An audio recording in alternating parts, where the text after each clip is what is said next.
Hello, everyone. Can I have your attention? We're going to be cutting all across. I'd like to start by thanking everybody for coming out today. It's a huge show of support. It means a lot to me, if not to these two. And before I forget, there's a card in the back, the big wooden one. So if you haven't signed it, please go do that. And I guess it's time for me to say something about these two. And I don't have any advice that I think I could give. And I probably can't tell you much that you don't know about him. Because we've been dating for 5 years. Really close. It's great. But I do think I have a few stories that I can share about Lucas. May not be new to you, but I think most people haven't heard these before. So when Lucas was younger, there were a couple of things that really defined him. One is that he loved ice cream. Favorite thing in the world.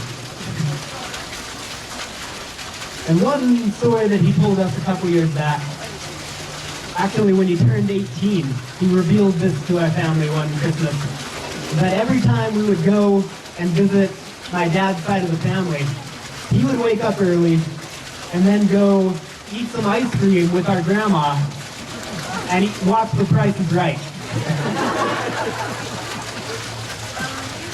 And then they would meticulously clean up all of the evidence, put everything away, and nobody ever caught on. It was a very slick system that they had set up. And the way Lucas tells it, Grandma made him swear a solemn vow not to reveal this to anyone until he was 18. And he held it, which is impressive. And another time when we were visiting my mom's side of the family, we would always get these ice cream sandwiches. I don't know how that tradition started, but there was always a couple boxes, and it was always wonderful. And there was one evening when our parents were playing cards, and Lucas and I were off at the kids' table, asking for ice cream, and finally my mom gave in and told us both that we can have 2 ice cream sandwiches. And so we run downstairs, pull them out of the freezer, start munching away. Lucas finishes his, it'll be quick, goes down and grabs the second one. And then once I finish mine, I go down and grab it. And about halfway through his sandwich, my mom decides that she'd like some, but doesn't want to go downstairs. And so she offers that whoever gives up half of their sandwich can have a third one. And Lucas jumps on the opportunity. No hesitation, breaks it in half, hands it to her, doesn't even finish his other sandwich, and he starts down the stairs. But I knew a little secret that he didn't. I'd already taken the last ice cream sandwich.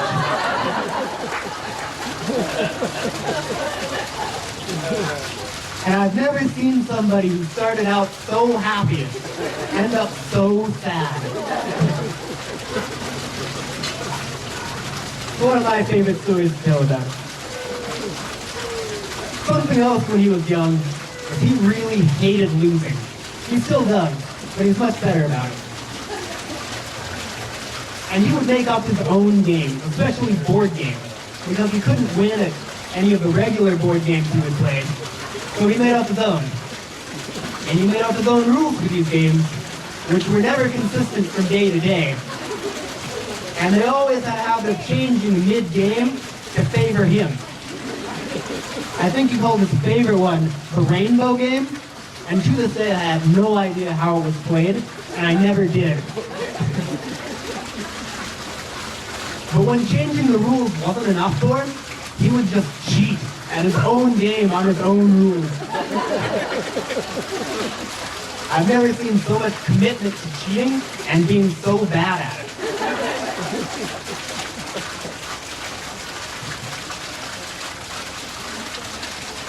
So I'll share one other story from earlier in Lucas's life. I don't want to take too long. But we were out fishing one time at this place called Duck Valley. It's a little Indian reservation in southern Idaho, and they have a great place to go fishing, and we would go there about once a year, for 3 or 4 years in a row. And there was one day, early in the morning, we'd gotten up.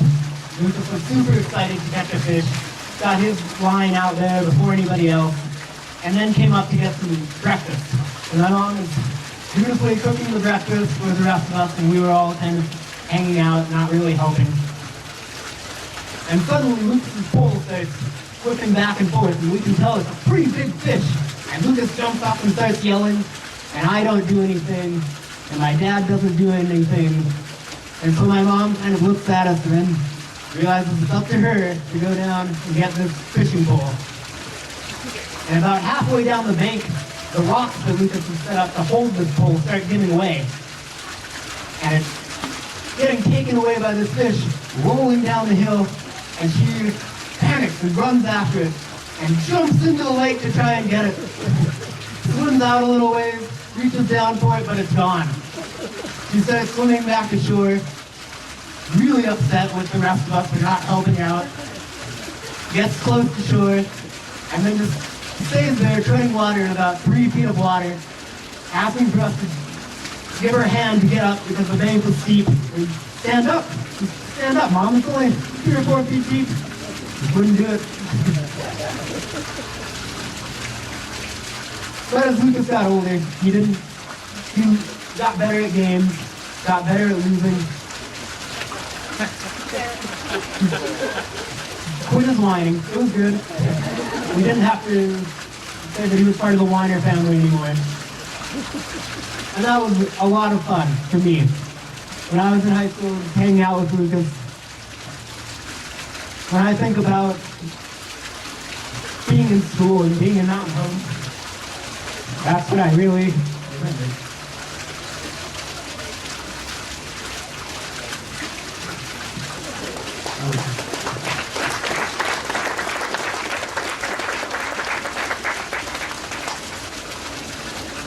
And we made up a lot of our own games. Lucas continued that tradition, but he got better about following the rules we made up. One of our favorite games, Reza will remember it for sure, was slam ball. We played that on the trampoline all the time. Came up with other things. I loved that. It was extremely fun. And there was one year especially that I remember when we were both lifeguarding. I think it was my senior year in high school. And we hung out a lot with another group of friends, the Lewis sisters. And there was one time that we went out to this irrigation canal. Because they had the main canal, and then down to the fields they had these concrete chutes that they would open the sluice gates and let water out. And so if you showed up later in the evening, they'd have them open and you could use them like water slides.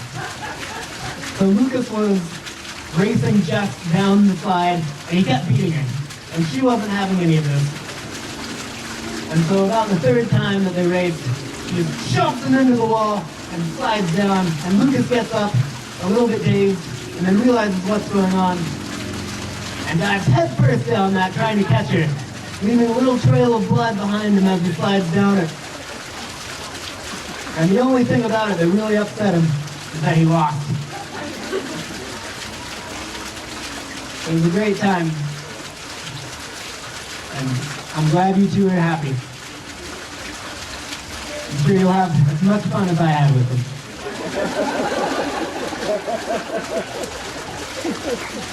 So that's all that I'm going to say. If anybody else has something that they'd like to say, please come up.